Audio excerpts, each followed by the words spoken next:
We all have our favorite roller coasters, but what's truly the best in the world? Looking it up on Google doesn't really help, or watching your favorite YouTuber's top 25 won't help either. Well, it helps them, but it may not help you decide what the best roller coaster really is.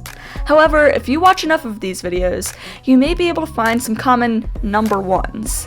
So in today's video, I'm going to be talking about 5 of these number ones that I always see pretty high or at the tops of these lists.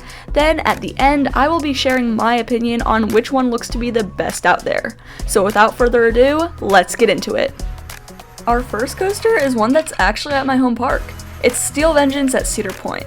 And man, when this ride first opened, everyone and their mother claimed it to be the best ride of all time. Masses of roller coaster enthusiasts flocked, and still do, to get a chance to wait 15 hours in a blazing hot queue line just to take a 2-minute experience on this crazy coaster. Well, when I put it that way, the experience sounds kind of bad, but I can testify this ride was my number one for a decent amount of time, and there's good reason as to why. It's tall, fast, and extremely long, each element delivering powerful forces. Heck, even after 6 years of opening, man, I feel old. But still, it has some of the most airtime on this single coaster than any other ride in the world. In terms of a layout, the only real thing that it's missing is like a launch or something. But we all know how launches end up for RMCs. Next is another roller coaster that I've actually ridden, and it's Iron Gwazi at Busch Gardens, Tampa.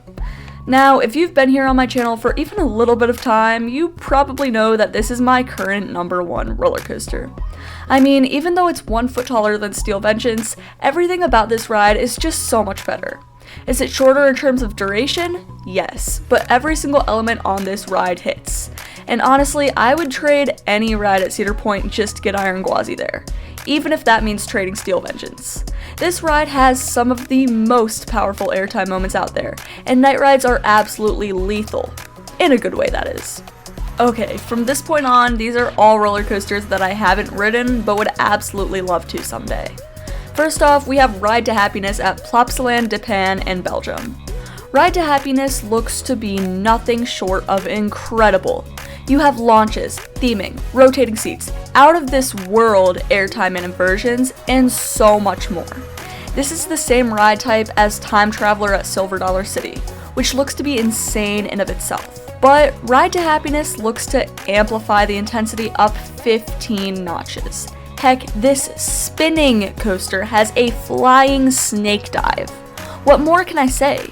This ride looks to easily be one of the best in the world. Ejinaika is highly regarded as the most out-of-body experience on a roller coaster, and just judging by still images of this ride, I can tell that it looks to deliver. If you've heard of X2 at Six Flags Magic Mountain, but not this ride, then picture X2, but smoother and even more intense. This roller coaster is an absolute monster, and its first drop is enough to already make it a masterpiece. Your seats rotate so that you are facing the ground as you are falling over 200 feet towards it, and then you fly and rotate through the rest of the crazy layout, continuing to rotate the entire way through. It's a shame that this coaster is so far away from many of the American and European roller coaster enthusiasts, but it definitely gives people another great reason to go to Fuji-Q Highland in Japan. Finally, we have Velocicoaster, which is the pride and joy of so many roller coaster enthusiasts. It's honestly hard to keep track of how many people have actually claimed this to be the best in the world. When I, along with many others, think of a perfect roller coaster, this always comes to mind as a top contender. It has an outstanding layout, great restraints, amazing theming, and an awesome setting.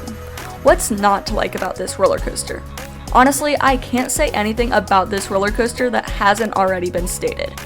The entire coaster community has truly not stopped talking about this ride since it opened, and I can understand why without even riding it. So can someone fund me a plane ticket from Ohio to Florida, please? I'm just kidding.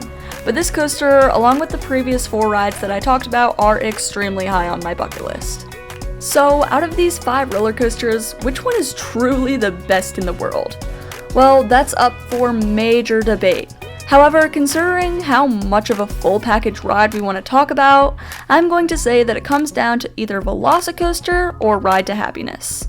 Both rides are as complete as we can get in 2024, as they both have well-rounded layouts that blend airtime, launches, intensity, and laterals, while also providing smooth, comfortable rides that have themed experiences to go with them. So honestly, it just comes down to preference. But for the sake of today's video, I'm going to have to crown the best coaster in the world as Ride to Happiness at Plopsaland Japan. Do you agree with this, or would you pick another one of the 5, or even a completely different roller coaster that you can think of in the entire world? Comment down below. Thank you so much for watching, and I will see you in the next video.